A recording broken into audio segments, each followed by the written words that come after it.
on va pouvoir commencer tout doucement, les autres nous rattraperont. En fait, on va commencer parce qu'il y a pas mal de sujets. Je voulais dans un premier temps remercier Valérie Bonnède et Jean-Pierre Mas de nous avoir d'avoir accepté l'invitation à ce Zoom.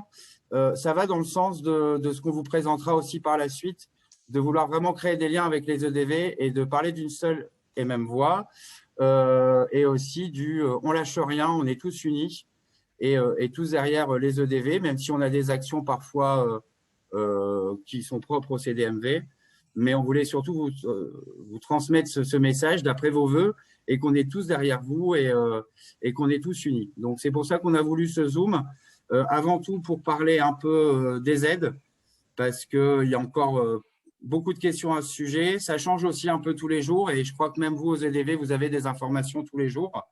Donc, vous voulez faire un point sur les aides, un point aussi sur les actions du CDMV, dont pas mal d'actions sont liées aux EDV. Et on aura aussi en milieu de Zoom une intervention de Cédric Caravetta de l'Institut Pasteur, qui nous fera, lui, un point plus sur l'opération qu'on a en cours, mais aussi sur les pistes de traitement, etc. Donc, je vais laisser la parole à Stéphane, qui va faire l'introduction. Et puis ensuite, on laissera la parole aux EDV pour un point sur les aides, en sachant qu'on a préparé quelques slides, parce qu'il y a déjà des choses qu'on a déjà beaucoup entendues. Donc, pour gagner un peu de temps, on a déjà classé un peu entre les aides acquises et celles à venir et les demandes. Je vais laisser la parole à Stéphane et puis à tout à l'heure. Merci JC. Bonjour également à toutes et tous. Je vous remercie d'avoir répondu aussi nombreux à ce second Zoom entre les EDV et le CDMV. Je souhaite également remercier et adresser mes plus chaleureux remerciements à Jean-Pierre Mas et Valérie Bonnède pour leur présence et leur nouvelle participation à ce rendez-vous qui, nous l'espérons toutes et tous, va s'inscrire dans le temps. Je tenais également à présenter M. Caravetta. Comme l'a dit JC, il va nous rejoindre d'ici une petite demi-heure et nous présentera un peu l'Institut Pasteur de Lille et nous fera le point sur la situation actuelle. Avant de laisser la parole à Jean-Pierre et à Valérie, quelques mots sur ce que nous traversons et ce que nous vivons au quotidien et ce que nous ressentons à travers les forums, via les réseaux sociaux, via les échanges directs. Exaspération, usure, lassitude, déprime sont des mots sur lesquels nous, agents de voyage, TNS, produits voyage, patrons d'agence, mettons désormais des actes et des actions. Sans rentrer dans quelques débats politiques qui n'ont pas eu leur place ici et aujourd'hui, les atermoiements et revirements quasi quotidiens des décisions gouvernementales ne nous permettent plus de travailler dans la sérénité, ne nous permettent plus de partager nos destinations coup de cœur avec nos clients voyageurs et ne nous permettent plus de rêver et de faire rêver. Certes, la pandémie est mondiale. Certes, le bien-être et le confort de nos clients à destination sont des préoccupations que nous avons en tête lors de la signature de contrat. Mais aujourd'hui, nous sommes épuisés par ces décisions qui ne cessent de se contredire, ou presque. Nous désirons tout simplement de la simplicité dans les décisions et choix gouvernementaux prises pour notre secteur d'activité et de la lisibilité dans le temps pour ces mêmes choix gouvernementaux. Alors, nous allons reprendre les mots de Jean-Pierre, à savoir, nous sommes en situation de fermeture géopolitique. Oui, il nous faut résister à nos niveaux respectifs. Oui, il nous faut continuer notre combat. Il ne faut pas hésiter à alerter les médias locaux, les pouvoirs publics, nos parlementaires, en particulier les députés, qui sont, je vous le rappelle, les représentants de la nation et du peuple, donc de chacun d'entre nous. Il ne faut pas nous laisser aller à la lassitude et pour certains au ras-le-bol, voire au désespoir. Ensemble, soyons réactifs et actifs. Après ces quelques mots introductifs, je vous rappelle les points que nous allons évoquer lors de ce nouvel échange. Valérie et Jean-Pierre vont aborder successivement les aides en cours, FDS, chômage partiel, congés payés, APLD, etc. Mais il y a également les dernières revendications, les dernières négociations et échanges avec l'État. À la suite de leur intervention, un jeu de questions-réponses sera organisé entre les EDV et vous-même. N'hésitez pas à utiliser le chat pour cela. Jean-Charles abordera par la suite les actions que nous avons d'ores et déjà menées au sein du CDMV et que nous allons continuer à mener, en commençant notamment avec le partenariat avec l'Institut Pasteur. Je vous remercie de votre attention et je laisse la parole à Jean-Pierre et à Valérie. Merci beaucoup, merci Stéphane et merci Jean-Charles. Je voudrais revenir très rapidement sur les propos introductifs de Jean-Charles, puis sur ceux de Stéphane. Moi, je trouve normal que le CDMV ait une autonomie de pensée, autonomie d'action. Ce qu'il faut éviter, mais ça ne s'est pas produit, donc c'est bien, c'est qu'il y ait des contradictions violentes entre notre position et celle du CDMV. Mais nous sommes autonomes et vous êtes autonomes dans votre façon de réagir et d'agir. Donc, il n'y a pas de problème là-dessus. Ça, c'est le premier point. Le second point, et je rejoins tout à fait les propos de Stéphane, nous sommes aujourd'hui dans une situation où le gouvernement agit en mode panique, c'est-à-dire sans préparation, sans concertation, et je vais en donner, dans l'absence de préparation, décider le vendredi soir que les frontières seront fermées le samedi soir, c'est inutile et stupide. Ça pouvait parfaitement attendre une semaine, ce qui nous aurait permis de mieux nous organiser, de mieux réagir. Et ça ne sert à rien au point de vue sanitaire. Et stupidité des mesures, on dit quand vous voyagez en Europe, il faut un test PCR pour entrer en France. Ok, c'est pas bête. Ça veut dire qu'on essaye de protéger la France, qu'on croit que les frontières sont un facteur de la porosité et de la transmission du virus. Ok, on va l'admettre. Et ce test PCR n'est plus valable quand vous voyagez, quand vous arrivez d'un pays hors d'Europe. Pourquoi le test serait fiable quand on vient d'Europe et pas fiable quand on ne rentre pas d'Europe? Donc, nous vivons un absurdie. On ne peut rien y faire. On ne pourra pas changer cette politique du gouvernement, enfin, cette absence de réflexion globale et d'anticipation. Et ça ne sert à rien d'essayer de le changer, on n'y réussira pas. Je crains qu'on soit dans une période longue d'interdiction de voyager hors de l'espace européen. J'ai peur que ça dure au moins jusqu'à la fin du mois de mars. Donc, je ne le souhaite pas, hein, j'en ai peur. Donc, il faut se préparer à ça. C'est aussi un argument pour demander au gouvernement de renforcer, de maintenir déjà les aides que l'on a et de les renforcer. Et je vais vous laisser échanger avec Valérie pour traiter justement cette question des aides et mettre à jour vos informations si elles ne l'étaient pas. Bonjour à tous. Alors, Jean-Charles, tu me diras si tu veux qu'on aborde tous les volets des aides ou si tu vas mettre… Audrey va passer un slide justement avec, dont on a intégré comme quoi c'était déjà acquis ou presque acquis. Et on peut éventuellement voir… On va commenter. Voilà. Voilà, hop, comme ça c'est parfait. Donc, je ne sais pas si tu arrives bien à lire, Valérie. Oui, ça va aller, ça va aller. Voilà, donc peut-être te baser là-dessus. Ce serait pas mal, c'est de relire quand même malgré tout les questions. C'est bon, hein, voilà, merci. Alors en fait, on a donc le fonds de ce qu'on a compris qui était acquis, le fonds de solidarité pour janvier. Mais il semblerait que les modalités ne sont pas encore affinées, si ce n'est que le plafond a été renégocié pour passer de 200 000 à 800 000 euros. Oui. Alors, fonds de solidarité, est-ce qu'il est nécessaire de rappeler le dispositif?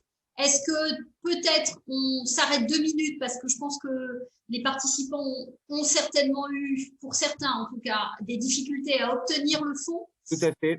Voilà, donc peut-être rappeler que le dispositif de décembre, puisque la question c'est est-ce qu'il va rester le même. Donc oui, le fonds de solidarité de décembre, il est en cours on va dire les modalités sont activées depuis le 14 janvier et tout doucement les entreprises commencent à le recevoir. Donc le dispositif c'est soit 10 000 € si on a perdu 50% de chiffre d'affaires, soit, si on a perdu 50% du chiffre d'affaires, 15% du chiffre d'affaires qu'on avait fait au mois de décembre précédent ou sur les 12 derniers mois. Et 20% de cette perte de chiffre d'affaires de l'année précédente, si on a perdu plus de 70% de son chiffre. Ce dispositif, il devrait, on le dit, il doit être conduit en janvier. Et on est en discussion pour février. Ensuite, on a reçu beaucoup de signalements, de difficultés concernant l'ouverture des dossiers, les demandes avec des refus basés sur, en général, 3 types de refus. soit on a une réponse pour certains qui répondent, l'administration répond qu'il n'y a pas de fermeture administrative ou que l'entreprise n'est pas dans le secteur 1. Donc, sur ce type de réponse, j'ai envie de dire c'est plus simple parce qu'il suffit de répondre que ce n'est pas le cas. Et voilà, il y a des petites erreurs. Qu'il n'y a pas d'obligation de fermeture administrative et qu'on est bien dans le secteur 1. Voilà. Et j'ai eu vent aussi de la part de Bercy du fait que des entreprises avaient coché qu'elles étaient fermées administrativement. Donc, attention, nous ne sommes pas fermés administrativement au sens juridique du terme. Le sens juridique, c'est un décret qui décrit exactement quels sont les secteurs qui sont fermés ou les commerces. C'est pas notre cas. Donc, vous ne pouvez pas, quand vous remplissez votre demande de fonds, indiquer que vous êtes fermé administrativement. Je sais peut-être une parenthèse. Oui. En février, les agences de voyage qui sont dans des centres commerciaux fermés administrativement seront, elles, fermées administrativement. Voilà. Alors, ça, c'est vraiment… et effectivement, c'est pas parce qu'on est dans le secteur 1 pour le coup, c'est parce qu'on est dans un centre commercial qui dépasse 20 000 mètres carrés. Mais pour le coup, tous les commerces dans ces centres commerciaux seront fermés administrativement, en tout cas à compter de février. Pour ce qui est de décembre, donc vous avez ce type d'argument. C'est facile, vous retournez sur votre compte sécurisé, personnel, vous mettez le décret ou vous mettez une phrase qui explique que vous êtes bien dans le secteur S1, que vous êtes bien une agence de voyage et que vous êtes un des secteurs qui disposait de l'aide particulière et que vous n'êtes pas fermé administrativement. Une autre réponse a été de demander des documents complémentaires. Vous mettez évidemment sur l'espace des documents complémentaires et vous vérifiez bien que vous avez donné le montant du chiffre d'affaires qui est exprimé sur vos documents comptables. Nous avons fait partir une note lundi qui récapitule l'ensemble des aides à ceux qui sont adhérents et on a bien précisé comment il fallait remplir particulièrement cette demande de définition du chiffre d'affaires, notamment sur la ligne SL de mémoire de l'alias fiscal. Vous avez, le CDMV a reçu cette note. Si vous n'avez pas reçu, on va vous la renvoyer et vous pouvez la diffuser à l'ensemble des adhérents du CDMV. Elle est très claire. Oui.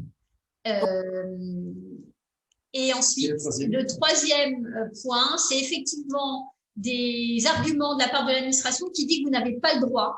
Vous n'avez pas le droit au fonds de solidarité. Et là, on a la note que nous avons mis dans notre note concernant le lien que fait l'administration fiscale avec la déclaration de TVA. On a identifié cette problématique et on n'a pas mis trop de temps pour l'identifier. En fait, Bercy se cale sur la déclaration de TVA. Évidemment, c'est absolument pas possible de se caler sur cette déclaration pour évaluer, pour recouper le chiffre d'affaires, puisque vous savez bien, vous êtes les premiers concernés, que vous avez un chiffre d'affaires qui n'est pas soumis à TVA en fonction de la territorialité et de la nature de ce que vous vendez. Donc, nous avons fait établir une note par notre avocat fiscaliste, une note que nous-mêmes, nous avons fait passer au service de Bercy, qui a accusé réception et qui prend en compte le fait qu'on a attiré leur attention sur le fait que c'était pas si simple de pratiquer comme ça. Et on vous recommande, vous-même, quand vous recevez ce type de réponse, de joindre à nouveau avec vos documents cette note que nous avons mis à disposition des adhérents. Donc, sur le fonds de solidarité de décembre, voilà un peu comment se passent les choses. J'avais une visioconférence ce matin avec nos entreprises de la région Grand Sud-Ouest. Et pour certains qui avaient eu ce genre d'objection, qui avaient fait les démarches et pour qui ça s'est débloqué. Donc, j'ai envie de dire, on a un peu la preuve que ça marche. Et ça, c'est plutôt bien. Avec des fonds de solidarité qui sont versés et qui dépassent 10 000 €, ça veut dire que c'est bien aussi sur les dispositifs 15 et 20%. Je voudrais ajouter un point sur le chiffre d'affaires. On a beaucoup de questions sur le chiffre d'affaires. Celui que vous devez prendre en considération, et uniquement, c'est celui qui est au bilan. C'est la ligne FL du compte de résultat dans l'alias fiscale ou la ligne chiffre d'affaires dans votre compte de résultat. Il est également mentionné normalement en première page de votre bilan.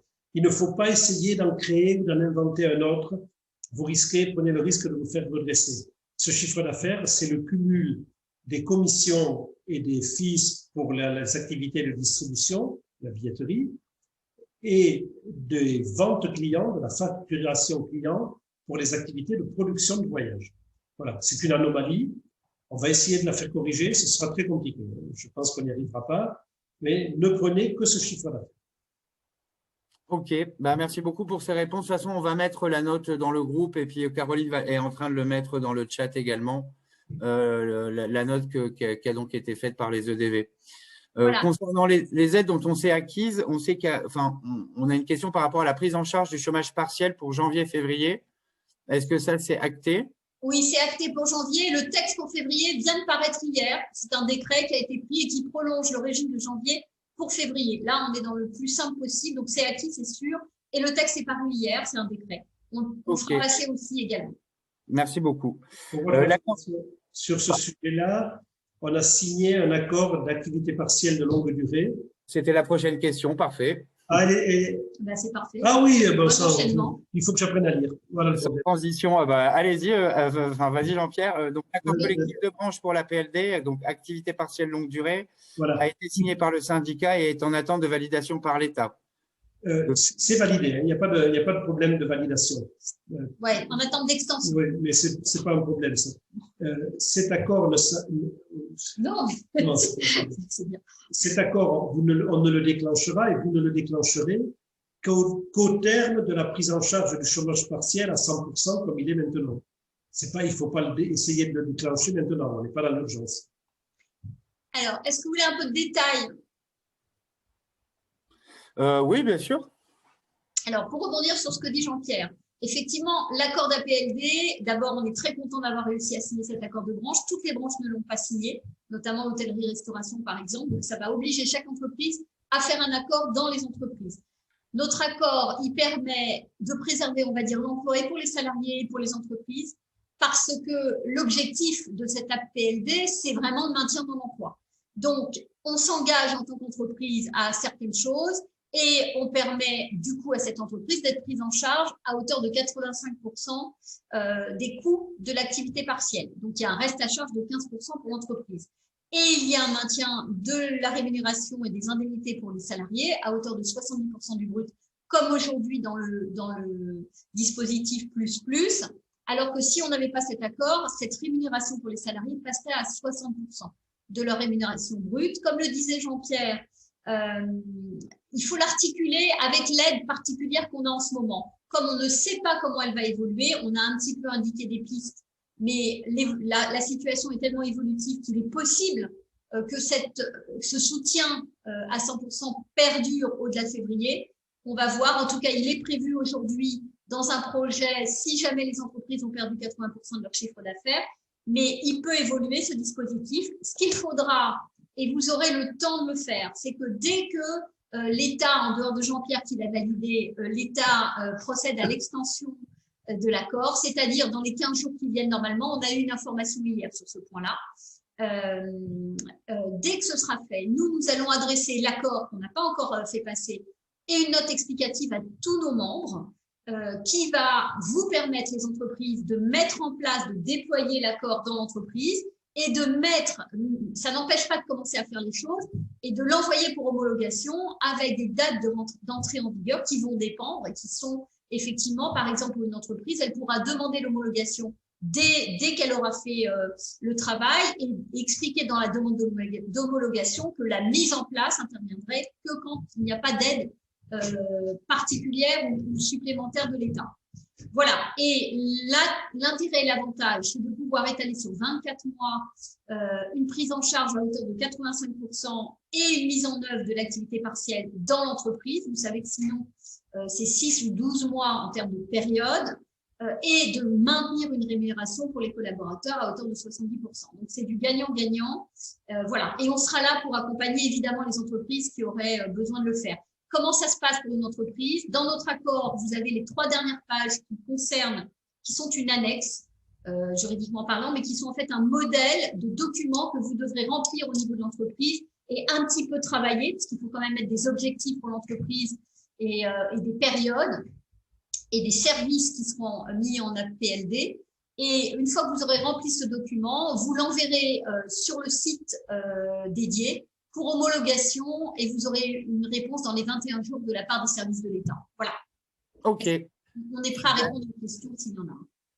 Et nous, on en fera le relais également. Il y avait aussi un sujet donc, de quelque chose qui était acquis, c'est la prise en charge des congés payés qui a été prolongée jusqu'au 7 mars, à condition que l'entreprise ait été fermée pendant 140 jours ou ait connu une baisse de son CA de 90%. C'est bien ça? Alors, c'est ça. On va laisser de côté les 140 jours parce qu'on ne répond pas à ce critère. Donc, autant ne pas en parler puisqu'on n'a pas été fermé au sens que l'entend cette disposition. L'intérêt de ce dispositif, c'est de pouvoir effectivement, au lieu de payer des jours de congés payés pour l'entreprise, bien les donner, mais ne pas avoir le coût de ces congés payés, puisque il y a un relais qui est pris par l'État. La condition quand même sine qua non, c'est d'avoir perdu 90% du chiffre pour les mois, pour la période concernée. Et les périodes, c'est la même période que pour le premier décret. Vous savez que c'était au départ prévu entre le 1er et le 20 janvier. Donc, nous sommes sur des périodes de 2020. Ces congés peuvent être pris jusqu'au 7 mars. Là encore, on a un décret qui a été écrit début janvier et qui arrivait je pense, en faisant concorder les dates de prise de congé avec les congés de février. On pourrait imaginer que ça bouge. Pour le moment, on n'a pas état de ça, mais vous pouvez utiliser ce dispositif, du coup, si vous avez perdu 90% de votre chiffre d'affaires sur les mois de référence, c'est-à-dire les mois de référence, c'est les périodes d'état d'urgence sanitaire. Donc, mars à juillet et octobre à la fin du mois de décembre. D'accord, super. C'est 10 jours de congé payé. C'est 10 jours de congé payé. 5 à l'initiative 5 que vous pouvez imposer et 5 à l'initiative du collaborateur avec un avis, un délai d'information, une information du CSE s'il y a des CSE dans l'entreprise. Oui. La question, c'est est-ce que c'est réservé aux entreprises accueillant du public? Oui, la réponse est oui. La réponse est oui. Oui. Il y a une question qui a été posée, à entreprises accueillant du public? Oui. OK. À partir du moment où vous avez plusieurs entités, vous vendez en ligne et vous avez au moins une entité qui accueille du public, c'est bon. Voilà. Très bien. On a encore aussi des questions sur le sujet des PGE. Donc, normalement, l'engagement des banques de ne pas refuser le report d'1 an pour les remboursements du PGE. Et on nous demandait aussi dans le chat, pour les entreprises, est-ce qu'on a entrepris des négociations pour, à terme, avoir des délais de report de remboursement de PGE et la possibilité pour ceux-ci d'être transformés en emprunts obligataires avec des modalités à définir? Alors, pour les banques, elles ne peuvent qu'accepter le report d'un an du remboursement. Mais sachez que la première année, vous ne payez pas les intérêts. La seconde année, vous payez les intérêts sur le PGE. Et même si vous ne le remboursez pas. En revanche, le fait que vous reculiez d'un an le remboursement va faire que vous devrez rembourser en 4 ans et non pas en 5 ans. Donc, les annuités de remboursement seront plus lourdes si on recule d'un an. La réglementation européenne limite les PGE à 5 ans. Et donc, les 4 plus 1 dont on parle. 4 plus 2 en réalité. La transformation du PGE en emprunt obligataire, en prêt participatif, c'est quelque chose qui aujourd'hui n'est pas traité. On n'a pas de réponse sur ce sujet-là. Je ne pense pas que ce soit traité rapidement. Et pour tout vous dire, c'est pas pour nous un sujet de priorité absolue. On ne voudrait pas que le gouvernement nous accorde une transformation du PGE, ou le transfert du PGE sous une autre forme de prêt qui permettrait d'allonger le remboursement et qui nous disent, vous voyez, on vous a lâché ça, foutez-nous la paix avec le chômage partiel ou avec autre chose. Donc, on viendra sur ce sujet un petit peu plus tard. OK, très bien. On va passer à l'autre slide, du coup. Juste un point. Je vois que dans la question, vous parlez d'engagement des banques à ne pas refuser le report d'un an. Là, pour le coup, normalement, ça ne devrait pas être le cas. En revanche, ce qu'on voit, c'est que des banques demandent des frais. Et là, il s'agit de négocier un peu. Voilà, il faut faire attention aux frais qui sont demandés. Parce qu'elles ne diront pas non. Elles se sont engagées à repousser d'un an. Par contre, il va y avoir une discussion sur les frais. Voilà, OK, très bien. Merci pour ces précisions, Valérie. Donc là, c'est sur les demandes en cours, si on a bien compris, donc ce que demandent les EDV pour la suite, sans dire que c'est obtenu, mais la poursuite de la prise en charge du chômage partiel à 100% jusque juin. Alors, sur ce point, on a obtenu déjà, on attend le texte, mais il est au Conseil d'État, la poursuite jusqu'en juin. C'est ce qu'on a obtenu, mais l'État a mis une condition, c'est une baisse de 80% du chiffre d'affaires. On est sur ce sujet en discussion pour essayer de relever ce plancher. D'accord. Renforcement du fonds de solidarité afin de compenser la totalité des charges. Alors, j'imagine qu'on fait référence à l'aide aux charges fixes qui a été annoncée. Je suppose. Oui. Alors, on ne parle pas d'offre, enfin, c'est deux dispositifs différents. Donc, on renforce l'aide, mais pas le fonds de solidarité. Hein, c'est une aide différente qui est l'aide au coût des charges fixes. Prise en charge des charges fixes. Voilà. Alors, les conditions, elles sont pour les entreprises. En fait, il faut savoir que cette disposition, elle a été mise en place pour les grandes entreprises, ce qui suscite parfois un peu de jalousie, entre guillemets, ou en tout cas d'interrogation de la part des petites structures pour savoir pourquoi ce critère, puisque le critère principal pour avoir le droit à cette prise en charge est celui de réaliser au moins d'1 million d'euros de chiffre d'affaires par mois et d'être soit fermé administrativement, soit dans le secteur S1. Donc, ce dispositif, il a été mis en place pour les entreprises qui, par ailleurs, elles ne bénéficient pas d'un certain nombre d'autres aides, notamment l'exonération des charges sociales, puisqu'elle est limitée aux entreprises qui emploient moins de 250 salariés. Donc, ce nouveau coup de pouce et ce soutien à l'aide à la prise en charge des charges fixes pour les entreprises du secteur S1 ne concerne que les entreprises, pour le moment, qui font au moins 1 million de chiffre d'affaires par mois, comparativement à l'année dernière, pour le mois en tout cas de janvier, et ce sera la même chose pour le mois de février.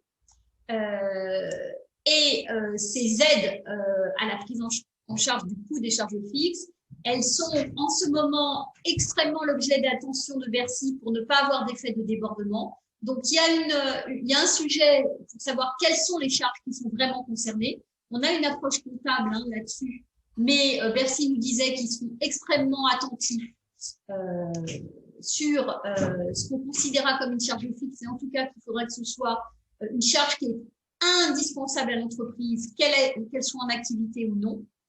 Et par ailleurs, on a entendu depuis hier, puisque notre combat, c'est aussi d'essayer de lever ce seuil de déclenchement, en tout cas ce 1 million au moins d'euros de chiffre d'affaires. Nous souhaitons avoir ce dispositif à disposition des entreprises qui font évidemment moins d'1 million. Là-dessus, on n'a pas du tout de retour.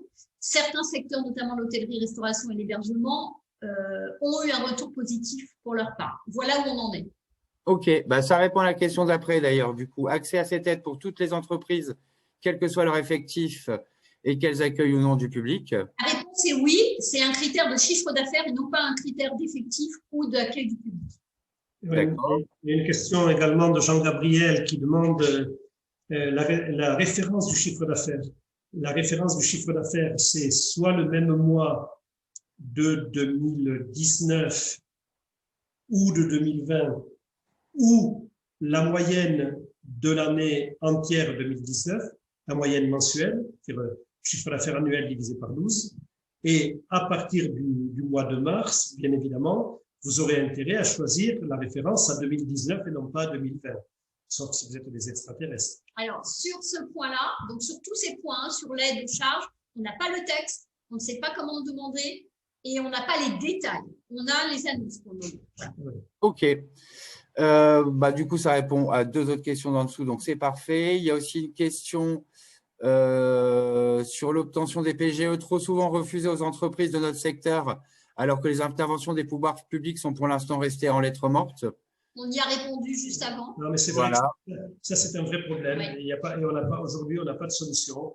Et je pense que les pouvoirs publics n'arrivent pas à mettre de pression suffisante sur les banques. Le refus provient des banques. Et alors, sur le PGE, c'est ça. Juste un point, Jean-Charles, par rapport à ce que j'ai vu ce matin avec nos entreprises du Sud-Ouest. Il y a, il y a des propositions d'aide au niveau régional. Vraiment, je vous incite à aller voir les prêts rebonds, les prêts tourisme. Il y a même des aides au paiement des loyers en fonction des régions.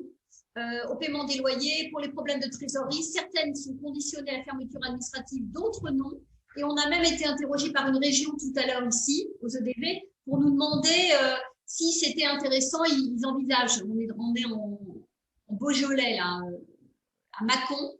On nous demandait si on était fermé administrativement. Donc, on a répondu que nous, on n'était pas au courant tellement de savoir si on était fermé administrativement, mais en tout cas, que notre secteur était bien dans la liste S1. Donc, il y a des choses qui sont en train de se faire, tout ça pour dire ça. On n'est pas fermé administrativement. Non, et on a répondu que sur ce point… On ne l'était pas. Oui, mais on a répondu d'une façon… Enfin, voilà, on n'est pas dans la liste. Ouais.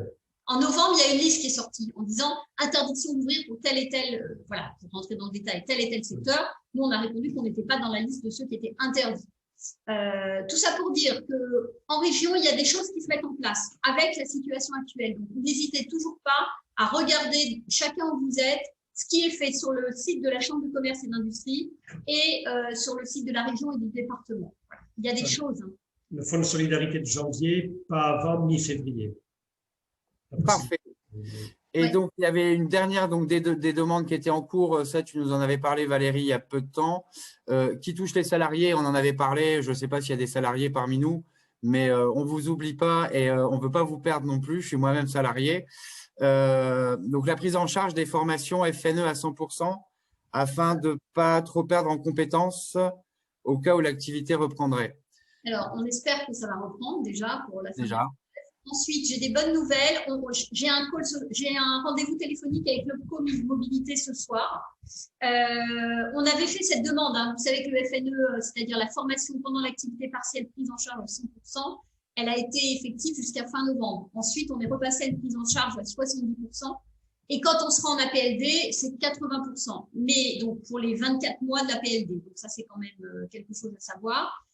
Et quand même, cette perte de prise en charge a induit une perte de réalisation des formations, puisque le coût est quand même important pour l'entreprise en ce moment. On a beaucoup fait d'actions.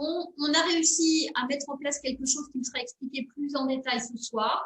Mais on aura, je pense pouvoir affirmer qu'on aura une prise en charge à 100% pour les entreprises de moins de 300 salariés, qui concernent quand même la majorité d'entre vous, en tout cas ceux avec qui nous sommes cet après-midi, à condition que ces formations s'inscrivent dans un parcours de formation et plutôt dans un parcours d'innovation, de modernisation, etc. Alors, je ne veux pas dire que c'est facile de rentrer dans les cases, mais je pense que quand même chez nous, on arrivera à faire quelque chose qui puisse montrer que c'est une dynamique dans un parcours, pas uniquement de maintien des compétences pour répondre à la question, mais d'évolution des compétences. Voilà, j'ai envie de dire ça. Au sein de l'Opcomobilité, vous avez des branches, par exemple, qui se battent à côté de nous pour rentrer dans ce dispositif, mais ce sont des conducteurs, des choses comme ça. Là, il n'y a pas d'évolution. Vous voyez ce que je veux dire? Donc, nous, il faudra montrer que ce qu'on va demander comme formation, ça s'inscrit dans une évolution des compétences. Mais on est en bonne voie pour l'avoir obtenu pour les entreprises de moins de 300 et on communiquera sur ce point dès que c'est possible. Super. Merci beaucoup pour toutes ces réponses. Alors, on a encore quelques questions, mais on a une petite gestion de timing à faire avec Cédric de Pasteur. Donc, du coup, on reprendra les questions des membres juste après. On va juste laisser intervenir Cédric parce qu'il a lui aussi un timing à respecter. Donc, on va juste faire la petite parenthèse Pasteur et puis on reprendra les questions après. Bonjour Cédric. Bonjour, merci de m'accueillir dans cette salle de réunion virtuelle. Merci à Jean-Charles aussi d'avoir initié ce soutien de la part du CDMV à l'Institut Pasteur de Lille.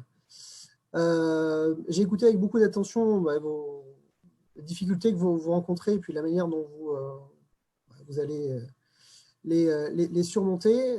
Voilà. Sachez que de notre côté, à l'Institut Pasteur de Lille, on travaille à l'élaboration d'un traitement. On espère que ce traitement puisse sortir le plus rapidement possible et en complément d'un vaccin, que vous puissiez, comme beaucoup d'autres, retrouver une activité normale. Voilà, c'est ce que je voulais dire en préambule. Je voulais juste moi aussi vous présenter en quelques mots l'Institut Pasteur de Lille et vous expliquer ce que nos chercheurs ont fait sur la Covid-19. Et voilà, je ne sais pas si si je peux avoir la main sur… Oui, normalement, vous avez la main, oui. Alors, je vais partager. Il ne faudra pas oublier de nous la rendre, par contre. Je vous ai mis animateur et il faudra juste me renommer animateur à la fin. D'accord.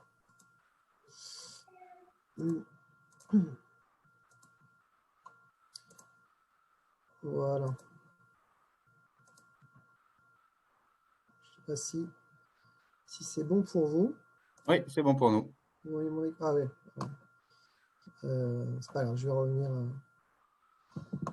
Là, vous voyez l'écran de contrôle. Voilà, on va rester comme ça. Donc, juste quelques mots pour vous dire que voilà, l'Institut Pasteur, c'est un réseau de 32 instituts Pasteur dans le monde. Voilà. Ce en quoi l'Institut Pasteur de Paris et de Lille sont différents. On a vu dans l'actualité récemment que l'Institut Pasteur de Paris a été contraint de suspendre sa recherche sur un traitement de vaccin. Alors, c'est pas nous, on nous confond souvent. En ce qui nous concerne, on a des pistes également de recherche sur des vaccins, mais la recherche la plus avancée à l'heure actuelle, c'est sur un traitement. Voilà. Donc, c'est la première chose que je voulais dire. Nous sommes deux instituts différents. Nous sommes une fondation privée. Et je ne vais pas commenter toute la slide, mais vous voyez, on a à peu près 22% de subventions. Le reste, on doit effectivement trouver nos fonds. Ces fonds qui servent effectivement mener des recherches. L'Institut Pasteur de Lille a deux volets qui est la recherche et la prévention. Voilà. Donc, on a un grand centre de vaccination. On pourra en reparler tout à l'heure parce qu'on a aussi une activité en lien avec le voyage et la vaccination du voyageur. Mais on fait plus de 26 000 vaccinations par an, ce qui fait de l'Institut Pasteur de Lille l'un des plus gros centres de vaccination en France. On réalise des bilans de santé également. Et puis, effectivement, donc c'est la recherche. Voilà. Donc, on travaille sur plein de pathologies différentes, que ce soit la recherche contre Alzheimer, le cancer, les diabètes. Et puis, lorsque les circonstances l'ont exigé, mon équipe de chercheurs a su se mobiliser contre les coronavirus. Là encore, en termes de maladies infectieuses, on travaille déjà depuis 7 ans sur cette famille de virus qui compte des variétés assez nombreuses de virus. Voilà. Au moment de la crise, on a eu aussi une action de prévention. Dans un premier temps, nos infectiologues, nos médecins ont rappelé les gestes barrières. On a pu, sur la métropole lilloise, mettre en place une charte sanitaire qui a aidé, à l'époque c'était encore possible, les restaurants à rester ouverts, à s'engager sur une charte sanitaire qui s'est répandue. Et on a pu créer aussi ce label que les restaurateurs pouvaient mettre en avant pour rassurer leur clientèle hôtelière et restaurant dans un premier temps. Et puis, bon, après, évidemment, la situation s'étant empirée, les restaurants fermés. Et donc, voilà. Mais le label existe toujours et c'est pour vous montrer aussi une action qu'on a avec nos territoires. Il n'y a pas que des chercheurs dans des laboratoires. On souhaite aussi participer à l'activité économique, en tout cas pour la permettre et la rendre possible de manière très, très pragmatique. Sur la Covid en tant que telle, nos chercheurs ont screené à peu près 200 molécules qui existaient déjà, c'est-à-dire des composés qui sont déjà autorisés sur le marché. Ils en ont sélectionné 2000 et une molécule est apparue comme efficace contre la Covid-19. Voilà. Donc, il s'agit d'un traitement. Et là, actuellement, les pré-essais cliniques sont terminés. On doit débuter d'ici quelques semaines des essais cliniques pour vérifier sur l'homme les effets de ce traitement. Donc, c'est un médicament qui existait déjà, qu'on replace, si vous voulez, dans ce contexte de lutte contre la maladie. Il a deux effets. Il empêche que la forme devienne grave, donc il va empêcher des hospitalisations et des réanimations, mais également il fait baisser la charge virale, c'est-à-dire qu'il vous empêche d'être contaminant. Voilà. Donc, c'est l'espoir qu'on met en lumière ici. On espère que ça va vite se concrétiser et que les essais vont pouvoir très vite démarrer. C'est un complément d'une vaccination. On sait très bien que pas tout le monde se fera vacciner. Déjà, il y a une mise à disposition du vaccin qui pour l'instant se fait quand même au fil de l'eau. Il y a des personnes qui seront toujours réticentes au vaccin. Et puis, donc, ce médicament soigne. Alors, le vaccin ne soigne pas, il est là juste pour prévenir. Voilà. Donc, ces recherches-là pour mener ces recherches-là, on a évidemment besoin, comme je vous le disais, de soutien financier. Vous avez, vous, personnellement, tenu à nous soutenir. Donc, je suis là aussi pour vous dire merci de la collecte que vous avez pu mettre en place sur cette plateforme qui s'appelle Alvarom. Là, voilà, je montre la plateforme avec le lien en bas qui permet effectivement de donner en ligne et puis de partager surtout cette page de dons. Nous, voilà, toutes les initiatives qui contribuent au financement de la recherche sont les bienvenues. C'est engagement de tous. On a des gros mécènes, on a des donateurs particuliers aussi qui nous soutiennent et qui ont d'ailleurs répondu présent au moment du premier confinement et encore maintenant. On a eu comme ça un élan de solidarité pour nous permettre aux chercheurs de poursuivre leurs travaux. Et aujourd'hui, si on a cette molécule qui est porteuse d'espoir, c'est grâce au mécénat, grâce aux dons de tous, du particulier à l'entreprise. Voilà. Donc, encore une fois, merci. Je rebondis juste 2 petites secondes, Cédric, sur l'idée qui nous est venue de ça. C'était que, on est un secteur qui, on en a parlé juste avant, c'est peut-être jamais assez, c'est peut-être jamais à la hauteur de nos souffrances et de notre quotidien, mais qui bénéficions d'aide. Et c'est aussi peut-être pour nous, agences de voyage, d'avoir un engagement sociétal.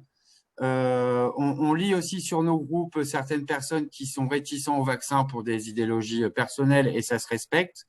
Le traitement peut être une alternative. Et nous qui sommes dans le voyage, on peut se dire aussi que certains des pays vers lesquels on envoie des voyageurs, sans les stigmatiser, mais je pense à certains pays d'Asie ou d'Afrique, qui n'auront peut-être pas accès au vaccin tout de suite. La piste d'un traitement peu coûteux est déjà sur le marché, ce qui, une fois que les pistes seront validées, la mise sur le marché va être très rapide puisque c'était déjà actuellement, enfin ça a été arrêté, mais il était déjà testé sur le marché. Mais c'est aussi une aide pour les pays du tiers-monde ou plus en difficulté pour avoir aussi, parce que ça va passer par là aussi, la reprise du voyage. Il faut aussi que les pays vers lesquels on va envoyer les gens soient aussi sains, enfin soient protégés. Oui. Alors nous, évidemment, on aimerait que tout se passe, comme tout le monde, hein, très vite, parce que ce serait un soulagement, évidemment, pour tout le monde. Les essais cliniques, c'est quelque chose de normé, qui prennent du temps, avec un certain nombre d'autorisations. Bon, voilà, on ne peut pas se passer d'essais cliniques, ou alors, un célèbre médecin marseillais l'a fait en début de crise, on sait, voilà. Donc, on ne veut pas se trouver dans cette situation-là. Donc, voilà, bien évidemment, on communiquera le moment venu et je pense qu'il y aura un écho médiatique qui vous donnera la bonne nouvelle. Voilà, on espère que pour le printemps, ce soit le cas, ce soit mis en place. Voilà. Et tout en sachant, on en avait déjà parlé aussi, mais qu'à la reprise, qu'on espère la plus rapide possible, l'Institut Pasteur peut être aussi un soutien pour nous expliquer les normes sanitaires, par exemple dans nos agences, des choses comme ça, ou pourquoi pas un label ou… Oui, alors effectivement, les normes sanitaires, dans le premier temps, c'était utile. C'est vrai qu'effectivement, il fallait l'instauration de chartes ou autres. Donc effectivement, ce sont des choses sur lesquelles on pourra reprendre contact pour voir effectivement de quelle manière on peut collaborer. Là, je vous ai mis juste un screen de notre page de notre site internet sur le voyage, qui est dédié au voyage, aux voyageurs. Je ne sais pas si vous la voyez complètement. Donc moi, je vous invite aussi à faire connaître ces pages-là. Il y a des conseils sur comment préparer ses voyages, quel vaccin il faut faire selon les pays, quelques points aussi sur des maladies endémiques à certaines régions. Voilà, donc c'est quelque chose qui peut vous être utile en tant que professionnel. Et nous, en venant sur notre site, évidemment, en tant que fondation, on a toujours la possibilité de faire un don pour soutenir la recherche. Donc voilà, c'est quelque chose qui de fait peut très rapidement être mis en place sans plus de formalisme que ça, simplement faire connaître l'Institut, ses actions, et puis voilà, vous servir de ces données-là qui sont en libre accès sur notre site. Super. Juste une petite question, Frédéric, je pense que vous y avez répondu, mais on nous demandait plus ou moins le temps pour les essais cliniques. Vous disiez à peu près au printemps, c'est ça? Oui, là, on attend une réponse dans les prochaines semaines pour les débuter. Et puis, faudra compter 2-3 mois d'essais cliniques. Donc, voilà. Ok. En tout cas, avant l'été, on espère que ça pourra se mettre en place. Ok, bah je pense que nous, c'était important que vous parliez parce que la cagnotte a eu un peu du mal à décoller, on va pas se mentir. Je pense que ce petit point-là pourra peut-être mieux faire comprendre les choses. Et en tout cas, donc du coup, on va la réactiver. Et puis l'idée aussi, c'était aussi de faire participer nos voyageurs à terme. Mais là, nos voyageurs, pour l'instant, ils sont un peu cloîtrés chez eux, comme nous tous. Donc, on verra ce qui sera possible de faire. Mais merci en tout cas pour votre écoute. Et puis, comme le dit Jean-Pierre Mas, on lâche rien et on reste à vos côtés également. Ben, merci beaucoup. Merci de votre soutien. Merci Bon courage. Cédric. Bonne journée, à bientôt. Au revoir. Hop, on va juste repasser la main à Audrey du coup. Je peux redonner la main, s'il vous plaît? Oui. Vous me retrouvez avec 2 étoiles CDMV Audrey. Alors, j'ai arrêté mon partage d'écran, sinon je quitte et puis je pense que vous la reprendrez Pas sûr. Pas sûr? Non. Non, il faut que vous alliez dans la partie chat, enfin dans les participants en fait, dans les petits carrés. Oui. Et retrouvez Audrey qui commence par étoile, CDMV Oui. Audrey. Les petits points en haut. Plus nommer animateur. Voilà. Il faut cliquer droit, nommer animateur. Voilà, c'est bon? Merci, j'ai récupéré la main. Parfait. Merci beaucoup. Merci Cédric. Merci. Hop, donc du coup, voilà, ça c'est fait. On va repartir du coup sur les questions des membres qui nous avaient été posées pour ce Zoom. Donc on va repasser un slide et c'est Emmanuel qui va vous poser les questions. On va essayer de faire ça rapidement parce qu'il y a quelques questions qui sont redondantes et il y a déjà beaucoup de choses qui ont été répondues. Mais on voulait laisser la parole à nos membres aussi et qu'ils puissent exprimer leurs questions. Emmanuel, c'est à toi. Bonjour à tous. Donc effectivement, je vais reprendre un peu les questions qui nous ont été demandées au moment de l'inscription. Donc effectivement, il est difficile aujourd'hui de savoir jusqu'à quand le fonds de solidarité sera mis en place avec les conditions actuelles. La question est, je suis gérante d'une agence spécialisée dans l'organisation de voyages de groupe. Nous savons déjà que notre année 2021 sera extrêmement mauvaise. Nous n'avons plus aucun long courrier et nos clients nous demandent déjà le report de moyens courriers du printemps à septembre, voire pour 2022. Le fonds de solidarité se poursuivra-t-il en janvier et si celui-ci va perdurer pour février et mars? On a déjà répondu à ça. Hein. C'est ça. Ensuite, pareil, la question, la DGFiP bloque-t-elle toujours certains fonds pour les représentants commerciaux indépendants? Est-ce que représentant commerciaux indépendants, ça veut dire quoi? Ça veut dire quelqu'un qui n'est pas salarié? Ça veut dire un TNS? C'est des TNS, ouais, souvent. Ouais. Donc, travailleurs non salariés, ben, effectivement, quand on n'est pas salarié, on n'a pas le droit à l'activité partielle. Il n'y a que le fonds de solidarité. Donc, il n'y a pas de raison pour lesquelles le fonds de solidarité ne serait pas donné au TNS, si ce n'est peut-être une activité extrêmement récente où il n'y aurait pas du tout de chiffre d'affaires. Mais même pour celles qui ont commencé leur activité tout début 2020 ou fin 2019, il y a des choses à voir. Il faut que vous alliez sur le site dédié qui répond très bien à ces points-là, qui est entreprise-covid-19 économie gouv. On pourra redonner le lien, mais on l'a déjà mis dans toutes nos notes.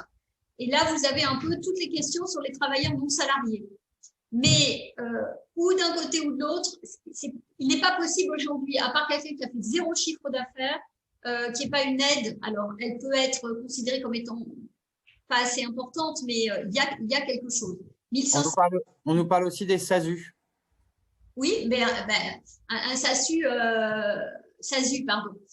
C'est un statut particulier où il y a un seul salarié dans une petite entreprise, mais c'est une société quand même. Donc, il n'y a pas de problématique particulière pour le SASU. Elle a accès au fonds de solidarité. Oui. D'accord. Manu, à toi. Ensuite, la question, le fonds de solidarité est-il imposable? Non. Alors la réponse est non, mais je ne pense pas qu'il y ait beaucoup d'entreprises qui payent de l'impôt sur les sociétés pour l'exercice 2020 et 2021. Mais c'est Ok. vrai qu'on nous a parfois posé la question si c'était soumis à l'impôt sur les sociétés ou à l'impôt sur le revenu, etc. Dans le conducteur dont je parle, il est clairement répondu à cette question que c'est non fiscalisé, non imposé. Merci. Ok, merci. Donc la prolongation, donc ça, On en vous a avez parlé. répondu. La prise en charge du CA avec le blocage, donc ça, on a vu également le fait d'envoyer le courrier que vous avez mis à disposition. Voilà, en ce qui concerne le fonds de solidarité, je pense qu'on a répondu effectivement à toutes les Oui, questions. le blocage, ça peut provenir du blocage du CA de décembre, hein, du fonds de solidarité de décembre. Ça peut provenir du fait que le document sur le site impôt.gouv.fr, le site personnel, est mal rempli. Si vous dites que vous êtes fermé administrativement, ça ne correspond pas à votre code APE, enfin, à votre BIC. Donc, vous ne pouvez pas remplir le document. Il mettra toujours 0. Il faut faire attention à la façon de remplir le document. On sait si les conditions du Fonds de solidarité 2021 seront les mêmes que ceux précédents? Oui, on a répondu aussi à ça. Oui, Pour les mois de janvier, février, oui. Février comme janvier, janvier comme décembre. Ok, parfait. C'est pas tout. On peut changer de slide, Audrey.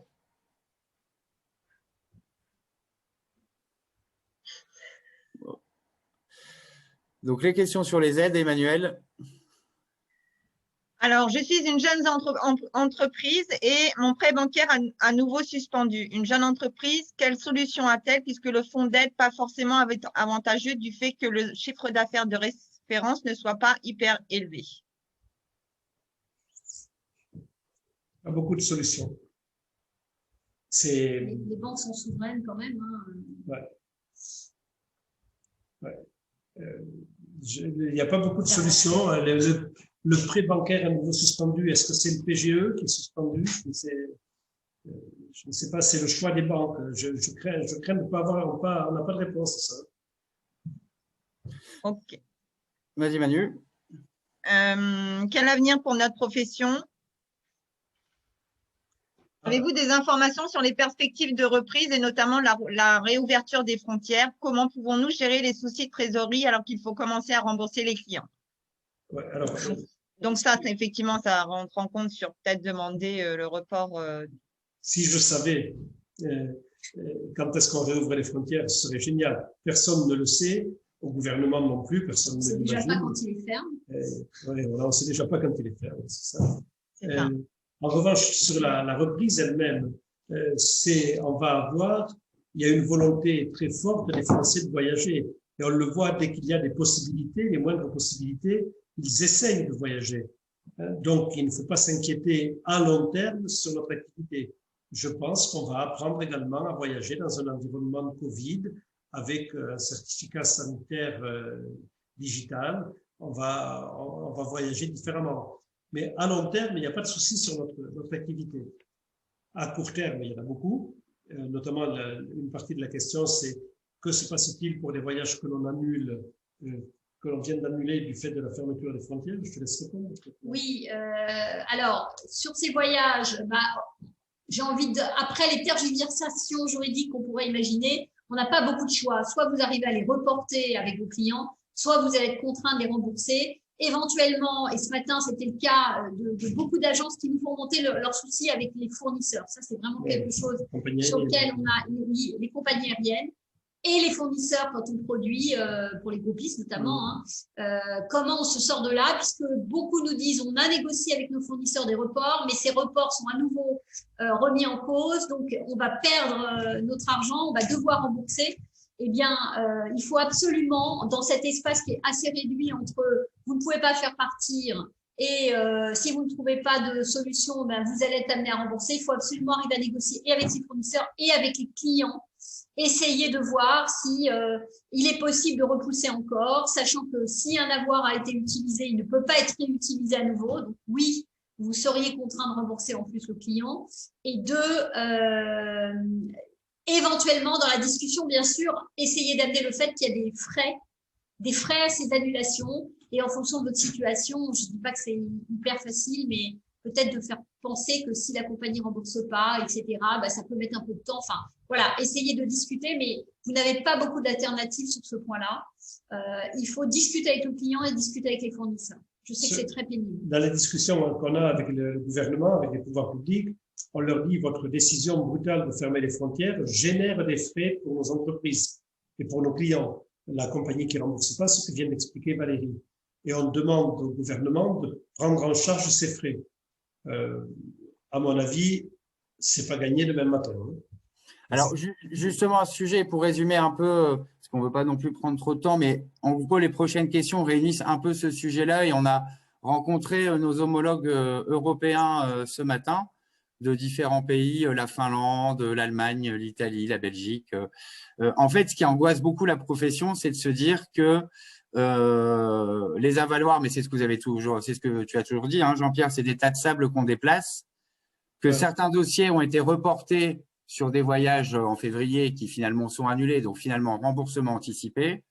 Et les agents de voyage vont arriver un peu cette échéance des 18 mois arriver très prochainement. Et en gros, tout va devoir être remboursé. Et c'est ce qu'angoisse beaucoup d'agents de voyage. Et on voyait que la Belgique, par exemple, travaille sur la création d'un fonds pour aider à rembourser les clients à l'issue des avoirs. Est-ce que c'est une piste qui est envisageable? On nous disait, par exemple, que l'Europe, normalement, dans ses textes, imposait à l'État de protéger le consommateur. Donc, ça, c'est en cas de défaillance de l'entreprise. En effet, si l'agence de voyage ne peut pas rembourser les avoirs, elle est en situation de dépôt de bilan. Dans ce cas-là, c'est le garant qui prend le relais en France. En Belgique, le garant est bien malade. En France, il n'est pas vaillant. C'est le garant de la PST ou d'autres garants qui prennent le relais. Et si le garant ne peut pas assurer ce remboursement, c'est l'État qui prend le relais. Mais ce n'est pas. Mais entre-temps, l'entreprise, l'agence de voyage est morte. L'État prendra le relais de sauver les acomptes clients, et pas de sauver l'agence de voyage. Je ne sais pas si je suis clair. Oui, j'ai bien compris. Et sur cette piste, sans s'avancer trop, on réfléchit bien sûr, hein, à savoir, et on s'appuie aussi sur les exemples étrangers de ce qui se fait ailleurs, notamment en Italie. En Italie aussi, oui. Un pays où apparemment il n'y a que l'Italie pour le moment, mais on est en train de creuser un petit peu, qui aurait pris en charge, qui prendrait en charge, et d'autres pays qui accorderaient des prêts à taux très réduits pour faire face à ce problème-là quand il se posera ou s'il se pose. Oui. C'est vrai que quand l'ordonnance est sortie, on s'est dit 18 mois, on sera sorti de là depuis bien longtemps. Et finalement, pour certains pays, voire des longs courriers, des choses comme ça, on sait que ça va être compliqué, quoi. Donc c'est vrai qu'il y a beaucoup de questions par rapport à ça. Alors, on sait, et je le redis ouvertement à voix haute, c'est que l'avaloir ne sera, je pense, pas reconduit, qu'il a été le plus généreux en Europe, que ce n'est pas forcément une bonne image à véhiculer non plus de la profession, et que de toute façon, on aurait été retoqué, au pire, devoir annuler la précédente. Donc, enfin, je tu as totalement raison, Jean-Charles. Donc maintenant, ce que je vous il faut arrêter d'imaginer que ce sera refait parce que ce ne sera pas refait. Non, ce ne sera pas refait. Il n'y a pas de. Ce que je vous conseille, c'est un peu frondeur. Je vais me faire engueuler par Valérie quand je vais avoir dit ça. Normalement, quand vous avez utilisé un avaloir ordonnance du 25 mars, vous l'avez affecté à un voyage. Normalement, si ce voyage ne peut pas être réalisé, vous devez rembourser le client. C'est ça. Hein? Si le client n'est pas censé savoir ça.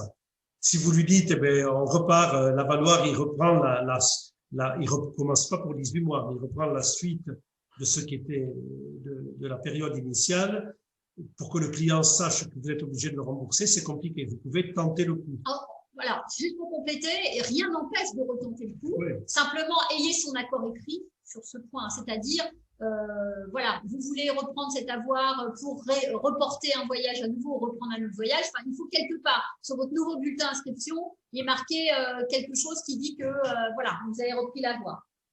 Oui, comme je ne sais pas qui c'est qui le disait, bien évidemment, Sarah, peut-être, il y a des clients qui sont très au courant. Ah oui. Et cela est très grand. Ouais, c'est vrai. Manu, on va peut-être passer directement à la question sur la PLD. Alors, la question sur la PLD, là, c'est-à-dire est-ce que la PLD peut être mise en place en avril et profiter de la prise en charge à 100% de la paie de janvier à mars? La réponse est oui. OK. Super. Ça a été répondu, tout à fait. Et quelles sont les manières, le PGE, ben, on en a parlé juste avant. Donc, Audrey, on va pouvoir passer à la slide suivante, pardon.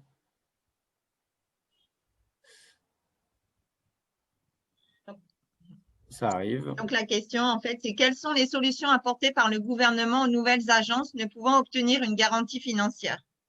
C'était ce matin, j'étais en réunion avec Bercy. On a évoqué cette situation. C'est une situation très anormale, très dangereuse, parce que ça empêche de nouveaux acteurs de rentrer sur le secteur. Et ces nouveaux acteurs sont souvent innovants. Il faut qu'un secteur se renouvelle, sinon il se sclérose. Et puis, ça pousse également à l'exercice illégal. Il y a des gens qui, sans être inscrits sur le registre de la France, vont exercer quand même la profession et il n'y a pas de protection des consommateurs.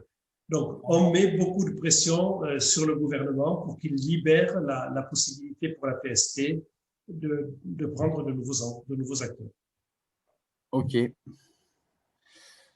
Ensuite, Manu. L'État s'est engagé sur les aides. Donc, effectivement, est-ce qu'il serait possible que l'État envisage des décisions cohérentes et en amont pour qu'on puisse, nous, prendre nos dispositions pour ces annulations de dernière minute, quoi. J'en rêve. Et on le demande fortement, hein, évidemment, à chaque fois. J'en rêve. Pour le moment, on n'est pas hyper écouté, mais un, on le demande, deux, on manifeste notre mécontentement sur ce point-là très, très fermement. On avait une réunion avec Jean-Baptiste Lemoyne hier matin. On a très clairement dit qu'on ne pouvait pas vivre dans un système où il y avait zéro visibilité. Mais après… On a l'impression que lui aussi, il était un peu… Il est de notre, courant, hein. Et il est de notre accord, de notre avis. Et enfin, je ne suis pas sûr de moi, mais l'impression qu'il donnait, c'est qu'il a appris en même temps que nous que les frontières étaient fermées. Oui, donc finalement, il y a un manque d'échange entre chaque ministère, finalement. Il y a surtout une prise de décision au plus haut, quoi. Et au dernier moment. Okay. D'accord. Quelles mesures vont prendre les assureurs pour une politique commerciale plus souple par rapport au remboursement? C'est vrai qu'il y a certains assureurs, donc moi, ce que j'ai vu sur notamment les différents postes du helpdesk, c'est que certaines assurances ne remboursaient pas en prenant le motif du Covid, alors que c'est des raisons pour autre raison que celle de la pandémie. Tu parles des voyages, ne remboursent pas les clients. Oui, ils ne remboursent pas les clients, effectivement, sur des dossiers qui ont été annulés. Certains ont mis des vétos autres que pour le motif de… Je crois que s'il y a des cas très particuliers, il faut nous les envoyer. On travaille avec un assureur qui nous expliquera si le contrat prévoit ou non le remboursement. Là, je n'ai pas de réponse, on n'a pas de réponse non plus. Très sincèrement, Jean-Pierre, pour voir beaucoup de questions sur le sujet des assurances et pour avoir cherché à titre perso pour l'agence, c'est les 12 travaux d'Astérix. C'est-à-dire qu'il n'y a pas chaque assureur, chaque contrat, sa petite faille, son petit truc. Ouais. Soit on n'a pas le bon code APE parce qu'on est déclaré comme producteur, alors du coup on ne rentre pas dans la case. Ou là, bêtement, j'ai pris une assurance option zen chez Air Caraïbes en disant on vous rembourse le billet, machin, en cas de reconfinement. Et on découvre à la dernière minute que finalement, il y a une franchise de 100 €. Enfin, il y a toujours un petit truc qui fait que… vous savez qu'on a même eu un cas d'une personne qui a été déclarée Covid positive, mais asymptomatique. Et ben, l'assureur a refusé en disant elle est asymptomatique. Donc, on ne couvre pas. Ouais, alors, sur ces petites choses-là, même si ça ne répond pas à tout… Je vais vous laisser avec Valérie pendant un petit moment parce que je dois faire un enregistrement pour France 3 et je vous rejoins tout à l'heure. À tout à l'heure. Il ne faut pas oublier qu'il y a le médiateur des assurances. Ce genre de choses, là, comme on vient de l'entendre, ça peut être une option hein, pour vous, pour le client, de saisir le médiateur des assurances. Ça peut être fait. Après, il faut, tout ce qui est écrit dans un contrat d'assurance, si c'est écrit de façon assez lisible, et si c'est écrit, honnêtement, c'est compliqué de ne pas l'appliquer. Si c'est mal écrit, si c'est pas écrit clairement, ou si c'est tout petit, ou si vous avez l'impression pour votre client, pour vous-même, que c'est pas ce qui est écrit, il faut faire appel au médiateur des assurances. Ok, merci beaucoup. Ensuite, pourquoi certains TO n'ont-ils pas laissé partir les clients sur des longs courriers le samedi 30 janvier? Alors, moi, personnellement, j'ai vu plusieurs types de choses. J'ai vu, on fait vite partir les gens le 30 et même le 1er. Et puis d'autres, effectivement, qui n'ont pas fait partir. Quand on a eu l'État au téléphone, enfin, le Quai d'Orsay, ce qui nous a été dit, c'est que après, on a quand même essayé de faire partir les gens. Ce qui m'a été dit, c'est que en fait, il fallait montrer qu'on avait un billet aller qui était antérieur aux déclarations qui ont été faites, c'est-à-dire antérieur au samedi 30 janvier, pour pouvoir considérer qu'on partait, qu'on revient en fait. Au moment de revenir, on vérifie si le billet aller prévoyait une date de départ antérieure à celle de l'annonce des mesures. Donc après, je ne peux pas répondre à la place des tours opérateurs parce que bien sûr. Voilà. Ouais. Mais c'est ça qui a été annoncé. C'est vrai que le décret a été discuté dimanche, puisque moi j'ai eu le ministre au téléphone dimanche pour m'expliquer vraiment lui-même que quand on avait un billet aller, il fallait le montrer, ça suffisait pour montrer qu'on pouvait revenir sans problème. Mais ce qui était annoncé, donc le décret n'est sorti que dimanche, mais ce qui était annoncé, c'était tout départ qui était prévu avant les annonces. Ok, super. Merci. Voilà. Les frontières hors de l'Union européenne sont actuellement fermées. Combien de temps avant le départ, le client a-t-il en droit d'annuler son voyage? Bah oui, jusqu'au dernier moment. Non, la question, c'est plutôt pour des gens qui se disent que les frontières européennes sont fermées. Donc, du coup, ils veulent déjà annuler leurs vacances de Pâques en Europe.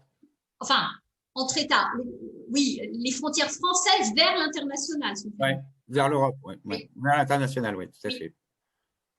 Et donc, il n'y a pas de délai. Nous, ce qu'on ne sait pas, c'est pendant combien de temps ça va être comme ça.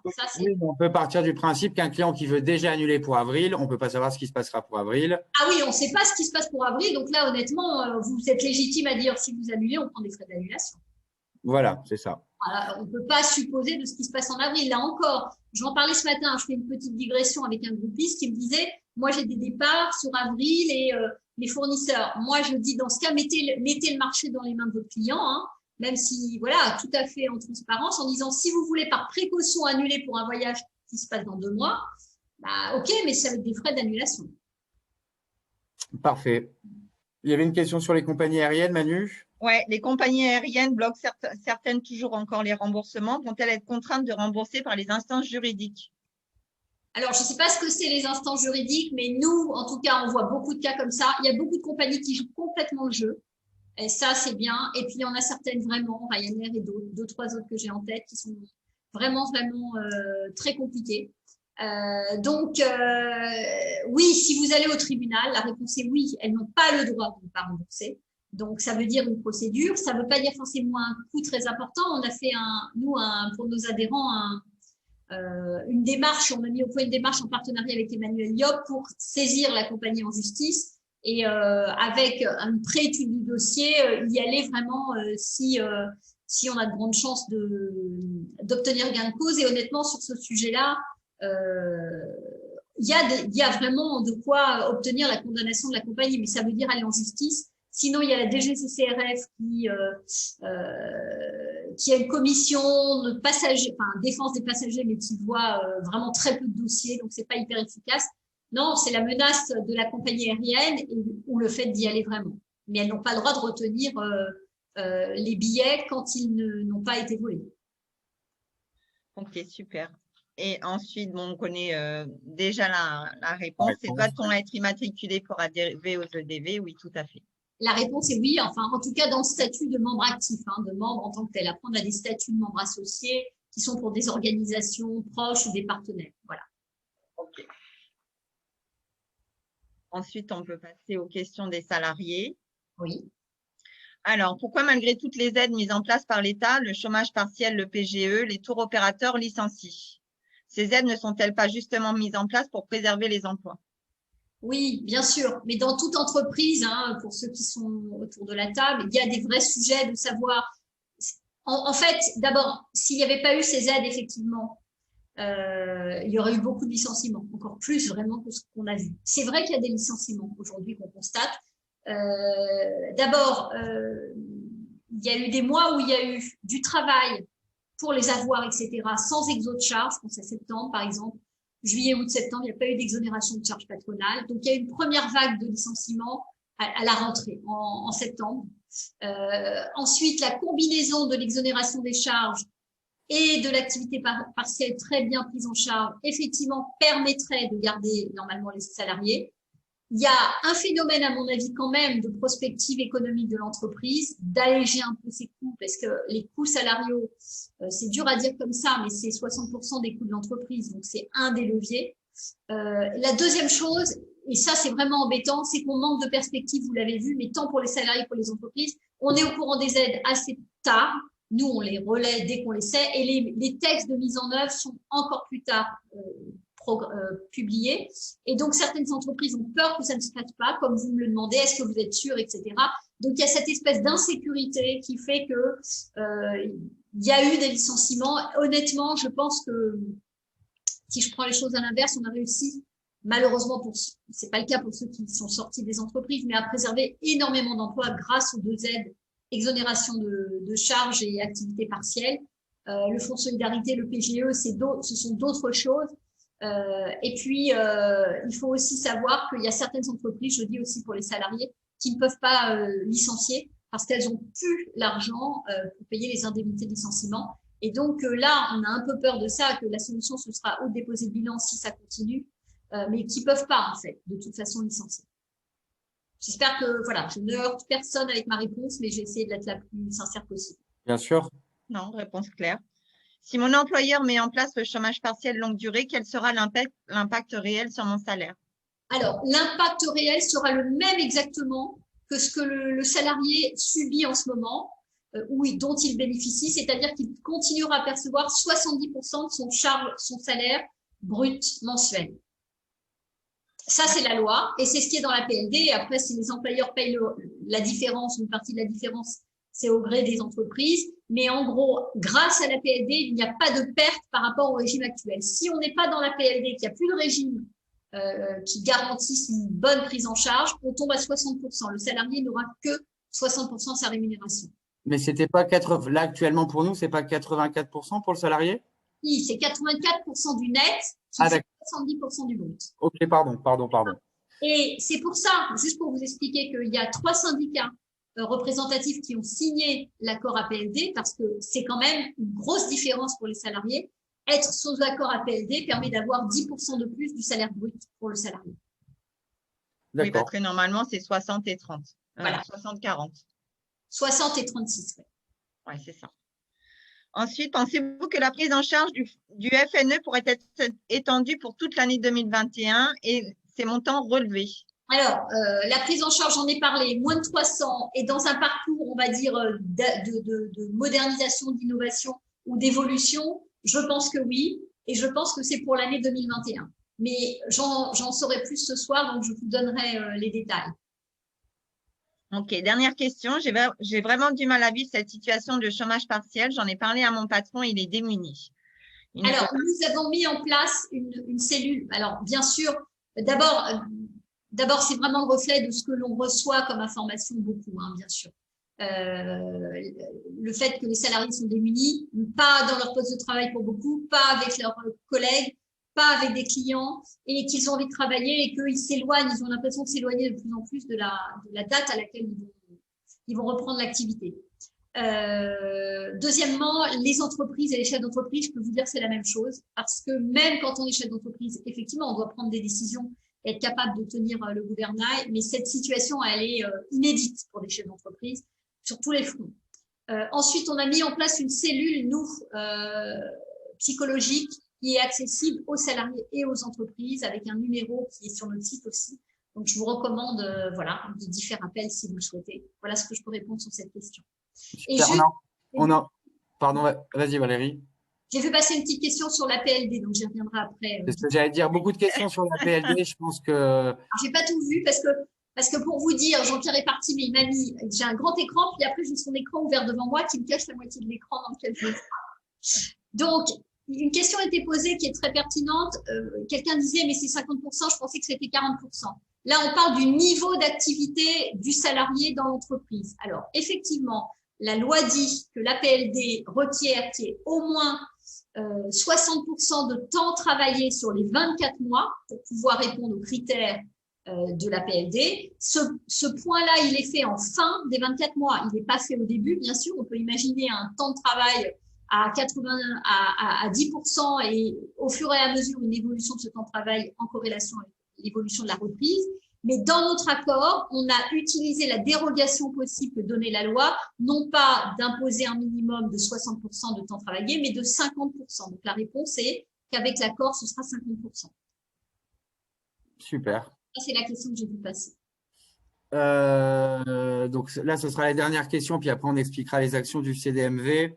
Sans garantie, non, on peut pas exercer sans. Non, alors, c'est pas sans garantie APST, c'est sans garantie financière, mais pas exercer. Et l'APST couvrant 80% effectivement des demandes de garantie ou des garanties des opérateurs, le fait qu'elles ne puissent pas temporairement émettre de garantie, c'est un gros problème. Et les deux autres garants sur le marché sont Atradius et Groupama. Atradius, effectivement, a dit clairement qu'il ne délivrerait pas de nouvelles garanties et Groupama est extrêmement regardant sur les dossiers. Donc, on est dans une situation compliquée et nous avons écrit, Jean-Pierre Mas a écrit au ministre pour dire que cette situation, en tout cas, ne pouvait pas perdurer et qu'il fallait trouver une solution entre maintenant et le moment où la PST pourrait réémettre des garanties. Donc, on a des discussions en cours sur ce sujet. Ok, parce que du coup, donc y a-t-il la possibilité de souscrire une garantie financière française? Non, pour l'instant, tout le monde a mis en attente. Ou européenne, avez-vous des conseils en ce sens? Bon, effectivement, je vais faire juste une petite aparté du coup par rapport à ça.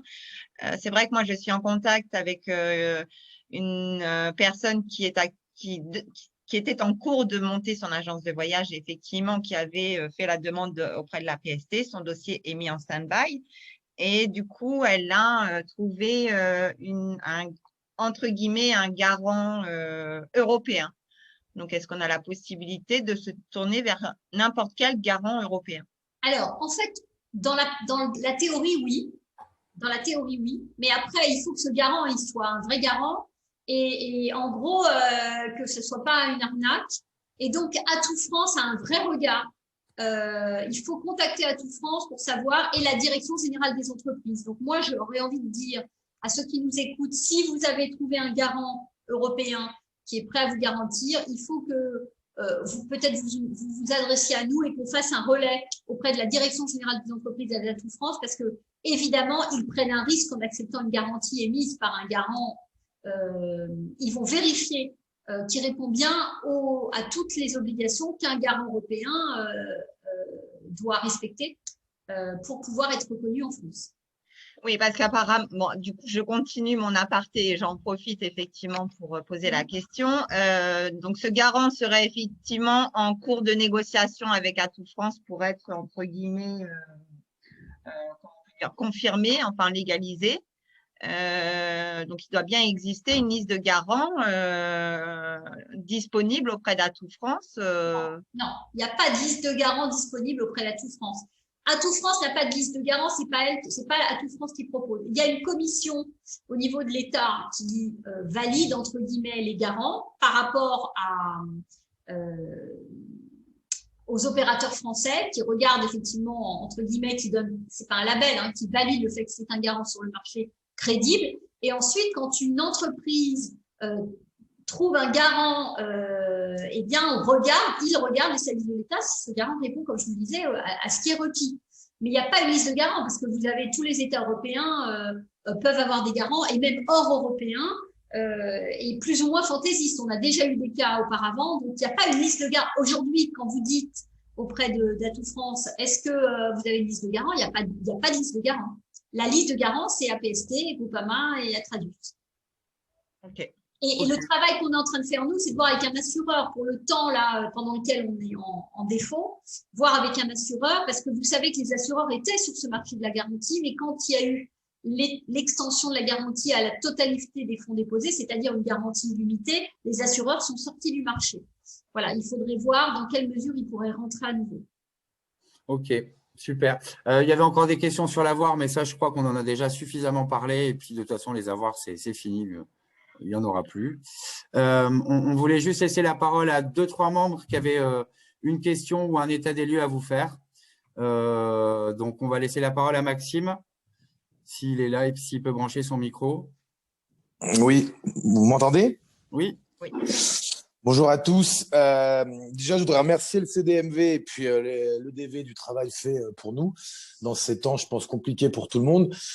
Juste rapidement avant ma question, juste pour votre situation, nous, on est un tour opérateur spécialisé dans les, dans les voyages étudiants, surtout avec 50% de notre chiffre d'affaires sur janvier-février. Donc, vous doutez bien qu'avec la fermeture de la montée mécanique, on n'a aucun séjour et c'est vrai que c'est compliqué puisqu'on a 1 400 000 € à rembourser avec 700 000 € de trésorerie et plus de 700 000 € de règlement fournisseur en station en report pour l'année prochaine. Donc, c'est vrai qu'on compte énormément sur ce fonds de solidarité, bien que j'aurais préféré ne pas compter dessus et compter plutôt sur notre travail. Après échange avec beaucoup d'agences sur le CDMV, concernant ce fonds de solidarité qui bloque, surtout pour les demandes de plus de 30 000 €, Jean-Pierre disait que c'était la liasse fiscale, mais apparemment, il demande vraiment le chiffre d'affaires du 1er janvier 2019 au 31 décembre 2019. Comment cela se passe quand on est sur un bilan décalé, comme nous on termine au 30 octobre, quel montant il faut donner, parce que je sais qu'il y en a qui ont donné leur montant de liasse fiscale et la DGFiP leur a informé qu'il fallait prendre la moyenne de l'année civile. Ici, est-ce que c'est vraiment grave de prendre la moyenne de l'année civile au lieu de votre exercice comptable? En fait, si vous voulez, peu importe, l'un dans l'autre. Prendre les bons chiffres, c'est-à-dire ce qui est le chiffre d'affaires. Ouais, mais justement, apparemment, des personnes ont donné le montant de la liasse fiscale et on leur a répondu que non, c'était pas les bons montants et surtout qu'ils donnent pas de piste, ils disent juste qu'il y a une incohérence de chiffre d'affaires. J'ai fait remonter cette question au service de Bercy. Parce que si je comprends bien, vous n'avez pas le chiffre d'affaires mensuel. Vous êtes bien d'accord, c'est ça? Moi, j'ai des attestations comptables, mais mois par mois, mais ça apparemment, ils demandent la liasse fiscale. Mais après, ils nous disent que non, il faut prendre l'année civile. Donc, on est un peu perdu sur ce qu'il faut donner comme chiffre d'affaires. Vous envoyez votre liasse fiscale, vous donnez les mois peut-être qui manquent, etc. Et vous leur dites, nous, on a fait le bilan, on a pris le bilan de l'exercice, en fait, c'est ce que vous avez envoyé, comptable. Et que pour donner les chiffres par rapport à l'année civile, ça implique de prendre une partie du bilan d'un exercice et de compléter avec un autre. C'est bien ça, enfin de couper, voir si c'est leur. Il faut expliquer ça. Ok. Pardon? Oui, non, et du coup, autre question sur la fameuse lettre que vous avez faite de votre avocat fiscaliste. Vous avez eu quoi comme retour du gouvernement? Écoutez, on a un retour qui nous dit, on a pris en compte, on comprend ce que vous nous dites, on le fait remonter au service. Et on pense que oui, que ça a été pris en compte. Voilà. D'accord. Ouais. Parce que c'est vrai qu'on a vraiment, déjà qu'on est tous dans une niche, on a vraiment l'impression d'être très très peu concernés par ça et que le gouvernement risque de ne pas prendre en compte ça et que malheureusement, nous, comme pour beaucoup, on a tenu pour 2020, beaucoup sont là. 2021, nous, de notre côté, on prévoit une année blanche. Donc, c'est vrai qu'on compte vraiment sur ça. Donc, c'est du stress, on ne sait pas comment faire, on limite les coûts. Donc, c'est pour ça, c'était vraiment voir si vous comptez relancer le gouvernement pour une prise en compte ou pas, ou s'il fallait attendre de voir si ça passe, quoi. Alors, je vous le redis parce que c'est important que vous voyez comment on a travaillé. On a eu ce dispositif en place. On a donné les informations, puis dès que ça a été ouvert, dans les 3-4 jours ensuite, on a eu ces remontées dont vous parlez, exactement ce que vous dites. Et cette problématique, on s'est rendu compte de référence à la TVA. Comment on a fait? On a consulté notre avocat fiscaliste, on a mis en place, on a identifié le problème, on a mis en place une réponse, on a sollicité l'État pour dire que c'est pas une niche, en fait, c'est quasiment tout notre secteur qui est dans la même situation. C'est pas que une niche, donc et c'est vrai que c'est un secteur qui ne ressemble pas aux autres, notamment sur le régime de TVA. Et du coup, on a identifié, on a fait passer cette note. Ils ont accusé de réception de la note. Ils ont accusé réception de fait qu'on était spécifique. Je pense vraiment que c'est en train d'être traité à la lumière de ce qu'on a envoyé. Donc, on est hyper conscient de tout ce que. Alors, je suis désolée parce qu'il y a eu plein de cas, mais il y a aussi plein de cas qui se sont débloqués depuis hier. Donc, Bon, bah, c'est plutôt bon signe alors. C'est encourageant. Voilà, si vous n'avez pas de réponse d'ici 15 jours, vraiment, dans ce cas, on refait un point et on fait remonter les dossiers. C'est ce qu'ils m'ont dit. Ok, Merci, très bien. Réponse. Merci Maxime pour cette intervention. Merci à vous. On va juste prendre Nora et puis après on passera aux actions du CDMV. Nora? Oui, bonjour à tous. Merci de me donner la parole. J'ai reçu hier soir un refus donc suite à ma demande de mise en place du chômage partiel pour février. J'ai reçu le motif suivant. Vous nous indiquez être en secteur protégé, mais vous n'êtes pas une entreprise fermée. Donc, votre décision de demande de mise en place de chômage partiel pour février a été refusée. Sauf que la demande que j'ai faite pour le mois de février est à l'identique de tous les précédents mois. Donc, je m'interroge, est-ce que c'est dû au fait que la publication au journal officiel n'a pas été faite et par le fait qu'ils ne sont pas au courant? Quand vous dites j'ai fait la demande de chômage partiel, ça veut dire la demande d'autorisation pour le mois de février. De prolongation, hein, ce n'est pas une demande. Voilà. Ok. Eh bien, il faut insister, vous renvoyez la liste S1, vous dites que vous êtes dans le secteur S1 et que cette aide à l'activité partielle, elle est donnée soit aux entreprises fermées, soit au secteur S1. Vous insistez. Si vraiment ça ne va pas, vous m'envoyez un mail et je le ferai passer au cabinet de la ministre. Ça m'est arrivé, mais là, normalement, ça ne devrait pas poser de problème. En revanche, quand vous allez faire la demande, vous avez deux possibilités. Le renouvellement ou la prolongation. Vous avez coché quoi? Vous savez ou pas? Il faudrait que je regarde. Je crois que j'ai dû faire à l'identique prolongation, je crois. Et prolongation, vous avez deux choses. Vous avez ensuite le fait il y a marqué prolongation, renouvellement. Si vous avez fait une prolongation, vous ne devez pas avoir de questions. Si vous avez fait un renouvellement, on risque de vous demander, je ne sais pas si c'est le cas, donc si vous vous engagez à ne pas licencier, et il ne faut pas cocher une case, il faut cocher une autre engagement, et ses formations, etc. C'est un peu technique, mais on a aidé beaucoup d'agents. C'est effectivement les éléments que j'ai mis en place. Donc, j'ai coché effectivement la mise en place de formation et l'engagement du maintien dans l'emploi pour les 6 mois à venir. Voilà. Bon, ça, c'était pas forcé. Mais je vais voir avec eux. En tous les cas, ils répondent plus au téléphone parce que ce matin, j'ai essayé de les appeler. Envoyez-nous un mail avec le résumé, d'accord?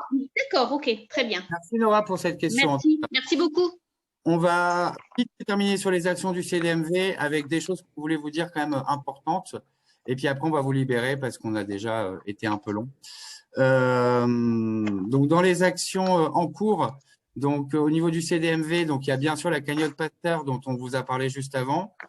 Juste pardon, je voulais juste te dire que dans tous nos contrats de vente, aujourd'hui, modèles qu'on donne à nos entreprises, on met déjà un lien vers l'Institut Pasteur sur les recommandations pour les vaccins, etc. Voilà. Donc, c'est déjà un très bon lien. Donc il y avait cette action-là en cours. On va aussi communiquer à travers le CDMV une action de communication envers les élus, les ministres en charge des dossiers, avec une opération courrier qu'on avait déjà fait au mois d'avril-mai, qu'on a refait en septembre, qu'on fait régulièrement. Si ça peut vous appuyer, de toute façon, sachez que tous nos courriers, on les donne aussi aux EDV en amont pour dire de parler encore une fois tous de la même voix. Peut-être que l'accumulation de courriers, que l'accumulation d'interpellés des députés. Alors, pour la petite parenthèse, Stéphane était attaché parlementaire pendant des années, en fait. Hein. Donc, c'est un peu notre atout politique. C'est aussi celui qui nous chante un bel accent.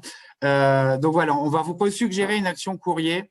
Là aussi, sans vous, on ne peut rien faire. Si on est 12 à l'envoyer, les 12 membres du bureau, ça ne servira pas à grand-chose. On est tous en galère, on est tous unis. Les EDV bossent beaucoup pour vous, nous, on bosse beaucoup pour vous. Le jeu, c'est que plus les courriers sont nombreux, plus ça pourra peut-être faire écho.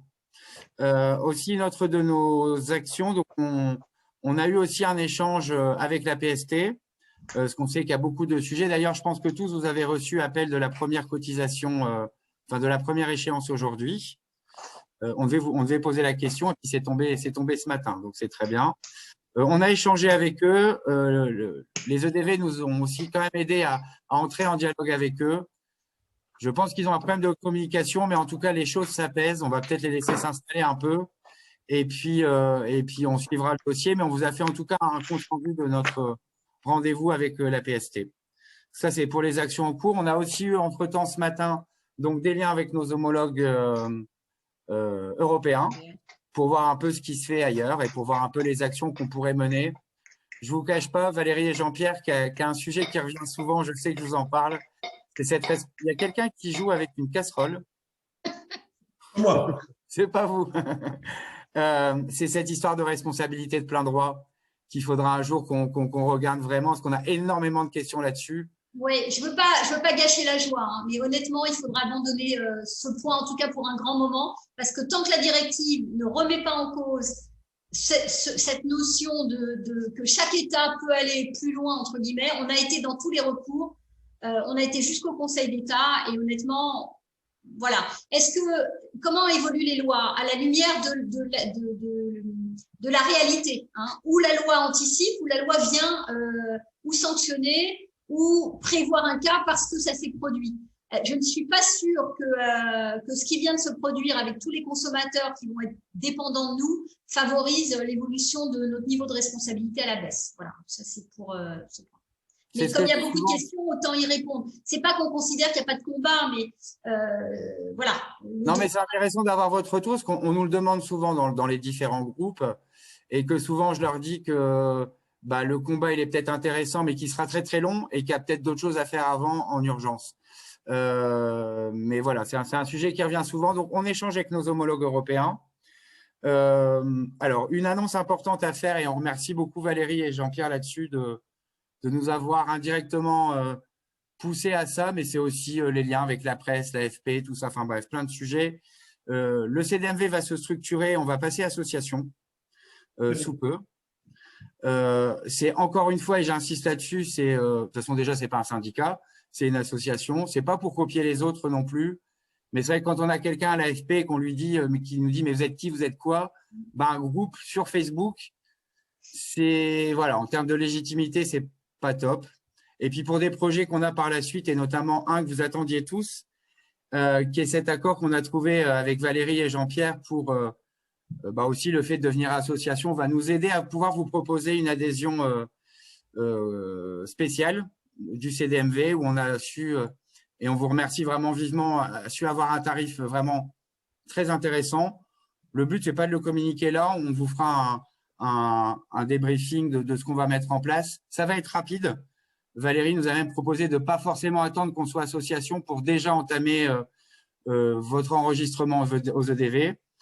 On a bien compris que le prix était important, mais que vous souhaitiez surtout rejoindre les EDV pour le travail qui a été fait.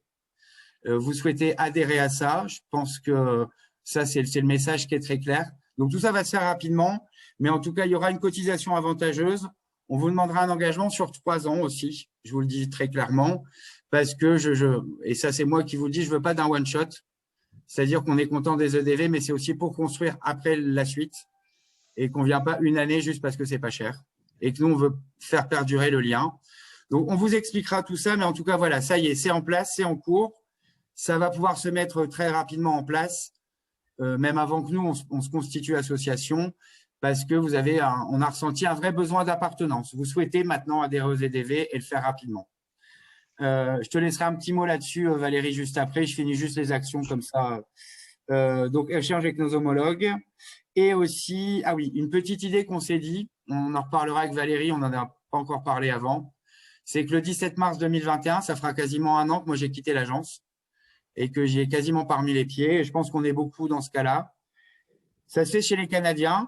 On parle souvent de valorisation du métier. On s'était dit, pourquoi pas réfléchir ensemble à une journée des agents de voyage ou des pros du tourisme pour marquer un peu de manière positive ces 1 an de non-activité. C'est un peu ce qui se disait aussi du côté des Européens tout à l'heure. On ne veut pas dire on va tous mourir, machin, parce que ce n'est pas le message à faire passer. On a encore des clients qui ont de l'argent chez nous et il ne faut pas leur faire peur, mais d'avoir un message positif et de marquer un peu le truc qui pourra être périn pour les années à venir qui seront meilleures, je l'espère. Donc voilà, ça, alors 17 mars, 18, 19, c'est pas à voir, mais à la mi-mars, pourquoi pas envisager quelque chose en commun. Et on va aussi aller chercher, on vous en parlera bientôt, les nouvelles générations, parce qu'il faut aussi aller, pour valoriser l'image des agents de voyage, aller chercher les générations X, Y, Z qui ne sont plus les nôtres. Donc, on va mettre en place, on vous expliquera aussi, une grosse opération en ligne de gaming avec des influenceurs, où on va aller sur un terrain de F1, aller faire une course entre agents de voyage et voyageurs, jeunes voyageurs. Et ce sera une grande campagne de communication aussi. C'est un peu nouveau, on vous expliquera ça, mais il faut aussi à un moment aller chercher les générations futures et pas rester sur nos acquis que de nos voyageurs actuels. Et pour côtoyer pas mal de jeunes étudiants, une agence de voyage, pour eux, c'est pas dans leur budget, c'est has-been. Et il faut qu'on aille capter cette nouvelle clientèle. Donc voilà un peu pour les actions en cours. Valérie, peut-être un mot sur les adhésions ou sur ce qu'on a pu échanger ensemble. Voilà, Jean-Pierre arrive. Nous, on a une vraie volonté de voir les membres du CDMV nous rejoindre. Hein. Voilà, quelle est notre volonté par rapport au CDMV?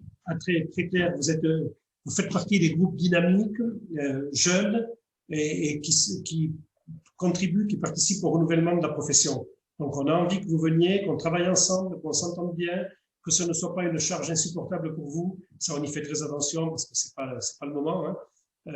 Et donc, vous serez vraiment les bienvenus et pour travailler encore plus étroitement avec nous. Voilà, et c'est vrai que dans la proposition qu'on a construite et dont vous parlera Jean-Charles, notre idée, évidemment, c'était pas de gagner de l'argent, c'est de gagner en représentativité, d'avoir le plus possible d'adhérents pour parler d'une voix, évidemment de pas en perdre non plus par rapport à ceux qui le sont déjà. Donc, on a trouvé, je crois, quelque chose qui va bien étalé sur les 3 ans, qui ramène un bon équilibre. Voilà. Exactement. Ok, je pense qu'on a fait le tour. Je pense qu'on a essayé de faire un zoom assez complet. Merci beaucoup du temps que vous nous consacrez. Bien sûr, on continue à échanger et à être vos relais. Et merci aussi d'avoir une oreille attentive à ce qu'on vous pousse comme ça, parfois un peu du pied. On est, comme le dit Jean-Pierre, on lâche rien et on est tous unis. Absolument, on ne lâche rien. Merci à vous, Jean-Charles. Merci au CDMV et à très bientôt. À bientôt. Bonne journée. Merci à tous. Merci pour votre écoute. Au revoir. Où est les mamans? Je ne sais pas où est ta main. On ne sait plus, c'est l'enfer.